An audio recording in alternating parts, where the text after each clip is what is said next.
सीधा सवाल में मैं एक और राजनीतिक घमासान की बात करने वाला हूं। एक और 7वीं 8वीं बार मुझे यह कहने पर मजबूर होना पड़ रहा है कि देश में इस वक्त हिंदू मुसलमान पर घमासान तो जारी है ही, वो रुकने का नाम नहीं ले रहा। ना ही हम पत्रकार, हम चैनल वाले, अखबार वाले इसका पीछा छोड़ने को तैयार हैं। कोई छुटभैया भी हो, छोटी सी बात भी हो जाए, उसको तिल का ताड़ बनाकर आग लगाते हुए विजुअल्स के साथ हम चर्चा शुरू कर देते हैं। लेकिन अब इस घमासान में एक और अध्याय जुड़ गया, अलग है पर एक और घमासान की वानगी दिखाई दे रही है, और वो घमासान है जाति पर। जातिगत जनगणना का जिक्र किया। आज 86वां जो अधिवेशन हुआ कांग्रेस का, गुजरात में साबरमती रिवर फ्रंट पर तमाम बड़े नेता कांग्रेस के बैठे, विमर्श किया, और उन्हें संबोधित करते हुए राहुल गांधी ने जातिगत जनगणना का मुद्दा एक बार फिर मुख्य धारा में लाने की कोशिश कर दी, रख दिया कि बीजेपी, प्रधानमंत्री मोदी और आरएसएस वो चाहते ही नहीं जातिगत जनगणना हो, कि देश को पता लगे कितने दलित हैं, ये तो पता लगता है, लेकिन कितने पिछड़े हैं, पिछड़ों में कौन कितनी हिस्सेदारी, कितनी भागीदारी रखता है, सरकार यह बताने को तैयार नहीं। ताल ठोकी राहुल गांधी ने, हम करवा रहे हैं, तेलंगाना का जिक्र किया, 50% आरक्षण की सीमा हम तोड़ देंगे, यह दम भरा राहुल गांधी ने। अब यह काट है क्या? यह मंडल कमंडल 2.0 21वीं सदी का नए रूप में अवतरित हो रहा है क्या? बीजेपी हिंदुत्व का कार्ड छोड़ने को तैयार नहीं, यानी कि कमंडल को।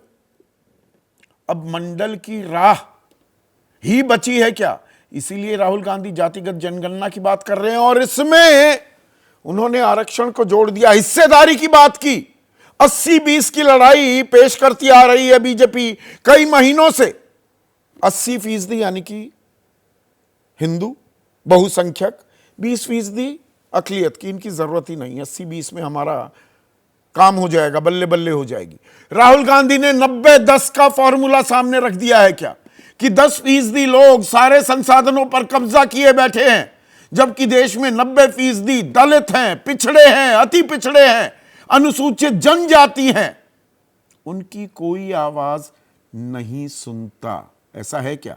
आपकी राय क्या है? आपके सुझाव क्या है? और आपके सवाल सीधा सवाल के अहम हिस्सा बन चुके हैं, उनका रहेगा इंतजार। तो देश में, हमारी राजनीति में एक और घमासान की वानगी, आहट सुनाई दे रही है, और वो आहट है, वो पिछले साल भी सुनाई दी थी, जातिगत जनगणना की। अभी कोरोना काल के चलते 2021 में जो जनगणना होनी थी वो तो नहीं हो पाई, चुनाव का इंतजार था, चुनाव भी हो गए, 4 जून को पिछले साल नतीजे भी आ गए, लेकिन अभी तक भी जनगणना शुरू करने की कोई गूंज, कोई आहट नहीं सुनाई दे रही। और 86वां महाधिवेशन चल रहा था आज कांग्रेस का गुजरात में, तो राहुल गांधी ने हुंकार भरी कि हम जातिगत जनगणना कराएंगे। देश को हक है यह जानने का कि कितने पिछड़े हैं, पिछड़ों में किसकी कितनी भागीदारी है, और उसी पर तय होता है कि कितनी हिस्सेदारी मिले। कल भी राहुल गांधी ने यह बात कही थी कि हम तो दलित, मुसलमान, ब्राह्मण में ही फंसे रह गए, और पिछड़ों ने हमारा साथ छोड़ दिया, हम पिछड़ गए राजनीति की इस लड़ाई में। तो उसे ही फिर से मुख्य धारा में लाने की कोशिश है क्या राहुल गांधी की? उन्होंने दावा किया कि बीजेपी, प्रधानमंत्री मोदी और आरएसएस वो चाहते ही नहीं जातिगत जनगणना हो। 2018 में जब गृह मंत्री राजनाथ सिंह हुआ करते थे, उन्होंने बाकायदा ये कहा कि आने वाला जो सेंसस होगा, यानी कि 2021 में, तब तक ये अंदाजा किसी को भी नहीं था कि कोरोना काल भी शुरू हो जाएगा, कि हम जातिगत जनगणना कराएंगे। लेकिन बाद में सरकार पलट गई कि सामाजिक सद्भावना, विद्वेष बढ़ सकता है, सद्भावना खत्म हो सकती है। पर बिहार में की गई वो जातिगत जनगणना ना कहिए, सही शब्द उसके लिए जातीय सर्वे होगा। उस सर्वे में यह भी पता लगा कि पिछड़ा वर्ग जो है वो 27.12% है और पिछड़ा, अत्यंत पिछड़ा, वो 36% है। यानी कि पिछड़ा वर्ग 63% है बिहार में। यह सर्वे कराया गया जब नीतीश कुमार, जो अब सबसे अहम घटक है बीजेपी के, और तेजस्वी यादव की मिलीजुली सरकार थी। अनुसूचित जाति 19.65% है, अनुसूचित जनजाति सिर्फ 1.68% और सवर्ण 15.52%, यानी कि 84.5% तो पिछड़ा वर्ग है या दलित और अनुसूचित जनजाति का वर्ग है। और 65% आरक्षण भी किया गया, लेकिन वो हाईकोर्ट ने रोक दिया और उसके बाद सरकार भी बदल गई और अब बीजेपी साथी है, वो ठंडे बस्ते में डल गया। राहुल गांधी ताल ठोक रहे हैं, तेलंगाना में हमने पिछड़े वर्ग को 42% आरक्षण दे दिया है, कुल मिलाकर वहां पर 63% आरक्षण है। अब जब राहुल गांधी ने पिछड़ा कार्ड खेला तो बीजेपी भी थोड़ी तिलमिलाई। उनके वरिष्ठ नेता है रविशंकर प्रसाद, वो कहते हैं कि अब देश ने राहुल गांधी को गंभीरता से लेना बंद कर दिया है। पर राहुल गांधी जो बोले उस पर बोलने के लिए आ भी गए, पलटवार करने के लिए, और पूछ लिया सवाल कांग्रेस से कि बताइए आपके कितने ओबीसी के बड़े नेता हैं या कितने मुख्यमंत्री हैं। तो पहले ये वार पलटवार पर एक नजर डालिए। तेलंगाना में 90% आबादी ओबीसी, अति पिछड़ा, दलित, अति दलित, माइनॉरिटी, आदिवासी, 90% की भागीदारी तेलंगाना के कॉर्पोरेट सेक्टर में है ही नहीं। राहुल गांधी, आप ओबीसी की बात करते हैं तो पहले ये बताइए कि कांग्रेस पार्टी के सबसे उच्च के डिसीजन मेकिंग में ओबीसी को जगह है क्या? कि वहां पर बस आपकी माता जी, आप और आपकी बहन जी, यही तीन है ना? कोई ओबीसी है क्या? इस देश ने राहुल गांधी को गंभीरता से लेना बंद कर दिया है। तो 90 के दशक में जैसे मंडल बनाम कमंडल की राजनीति चली थी, वो प्रतिस्पर्धा, वो मुकाबला हुआ था, वो फिर से शुरू करने की फिराक में यहां पर दिखाई दे रहे हैं। क्या हिंदू मुसलमान करते हैं, हिंदुत्व कार्ड खेलती है बीजेपी। तो राहुल गांधी कह रहे हैं कि हम जाति का भी सहारा लेंगे। ये सहारा ही लिया जा रहा है या कड़वी हकीकत भी बयां की जा रही है?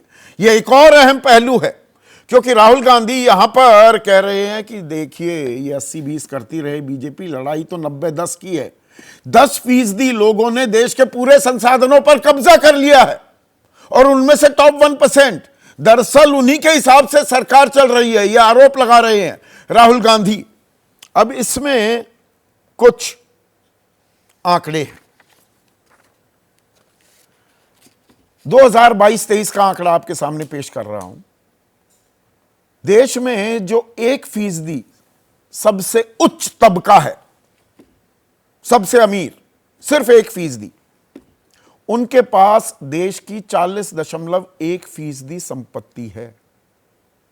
1% के पास।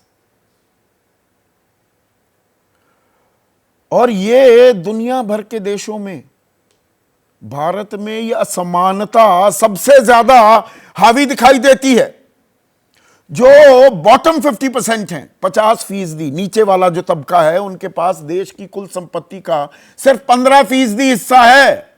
1% के पास 40%, 50% लोगों के पास सिर्फ 15% हिस्सेदारी है संपत्ति की। अब इसी में कुछ और आंकड़ा भी आपको बता दूं।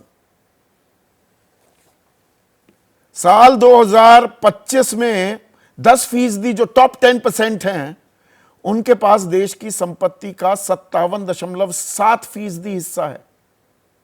57.7%। यह 1990 में सिर्फ 34% था।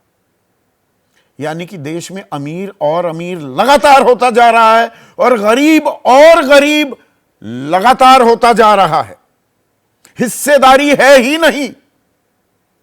और इसी को चिन्हित, अंडरलाइन करते दिखाई दे रहे हैं क्या राहुल गांधी? और यही बात वो तेलंगाना का जिक्र करते हुए सामने पेश कर रहे हैं क्या कि वहां पर टॉप 10% ही सब कुछ कब्जे में लिए बैठा हुआ है, बाकियों के पास तो कुछ है ही नहीं। सवर्ण देश में 27.2% है, लेकिन उनके पास संपत्ति का हिस्सा 53.7% है। 53.7%। और यहां पर सिर्फ राहुल गांधी की बात नहीं है, दत्तात्रेय होसबाले, सर कार्यवाह, सरसंचालक के बाद दूसरे सबसे अहम राष्ट्रीय स्वयंसेवक संघ में पदाधिकारी, वो एक बार नहीं दर्जनों बार बोले हैं कि देश में 20% आबादी वो तो गरीबी रेखा के नीचे है। 23% लोग 375 रुपए जो मिनिमम वेजेस हैं वो नहीं कमा पाते। तो इनकी गिनती क्यों नहीं होती है भाई? इनको हिस्सेदारी क्या नहीं मिलनी चाहिए? और ये लड़ाई क्या शुरू होती दिखाई दे रही है? इसी पर आज हम चर्चा करने वाले हैं।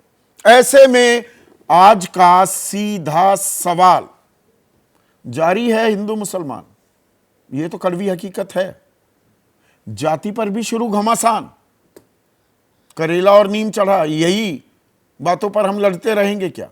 और 80-20 की लड़ाई अब 90-10 पर आई, यानी कि कमंडल बनाम मंडल की लड़ाई फिर शुरू हो गई है।